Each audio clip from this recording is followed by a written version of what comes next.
So this is actually the second time I'm making this video.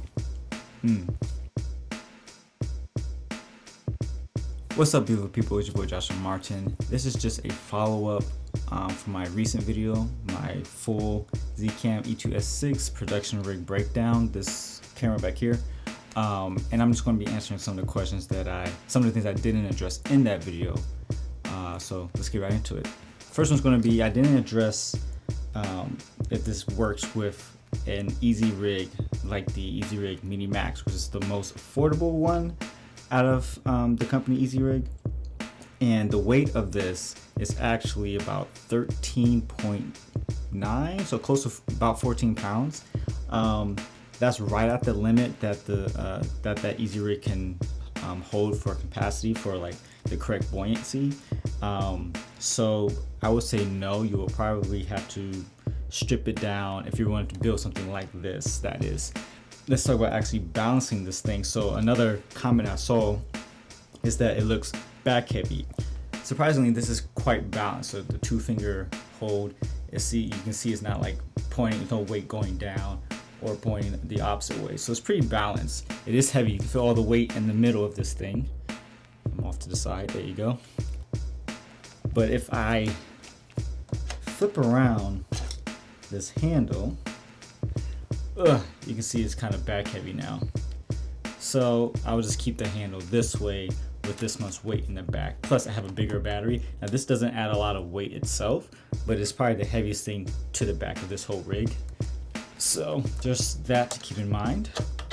Pretty balanced to me, but hey, whatever works for you, this works for me. This is kind of like around the same weight that I had for the FF7 when I was using it, because the FF7 body itself is about 10 pounds or so. So once you add the lens, battery, monitor, when you rig it out a little bit more, you want to hit that 12 to 13 pound weight capacity. So this is around that nice handheld, less jittery feel, because now I can just smoothly hold this, feel a little bit more stable. But this is great for just like a quick handheld to the body, you know, all that jazz. So another question I was asked, why did I switch to the wooden camera zip follow focus, and how does it compare to the Tilta Nano follow focus, or Tilta, I forget what the name of it is. So the difference is obviously price. This is about $400 selling on Wooden Camera's website, and then the Tilta is about $100. Another difference is the physical size of it. So I went with this because I wanted a bigger follow focus ring.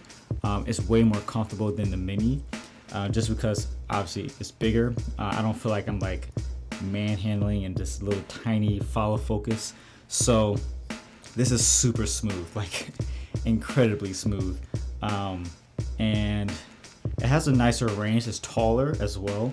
So if you can see here, my height for this is a little taller. So if this was the Tilta Mini, it wouldn't probably reach just the way, it will reach, but it'll be more towards the bottom. But this aligns perfectly at the center of the lens. Yeah, so that's why I switched over to that. So yeah, so handheld with this, like I was saying, it's very sturdy. You don't get those micro jitters that you would if you strip this down to just like the body in itself.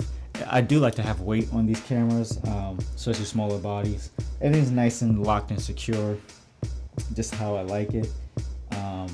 So yeah, one thing I want to actually address is the lenses here. So a lot of people think that I'm using Fuji X mount lenses on here, because all of the SLR Magic lenses, there's really no distinction about which mount it is if you don't notice the back of the mount, because there's no like name on here that says X mount or E mount or Micro Four Thirds. So you have to understand which mount you have. So I can understand the confusion, but this is the Micro Four Thirds mount on the S6, and the lenses that cover Super 35 are the 12, 17, 21, 35, and 50.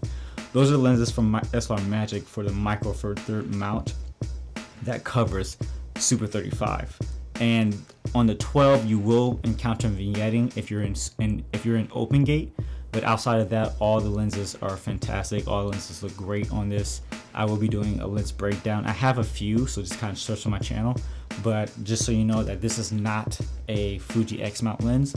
The Fuji X mount lenses cannot fit on here or on any of the Z Cam systems because there's no mount for it. That has to deal with like the flange distance from the sensor, and they have to create a mount for it. So I don't think that's possible, but who knows? There might be something. But yeah, so that's all I gotta say. Dang, I was like rushing and talking. I need to breathe. Whew.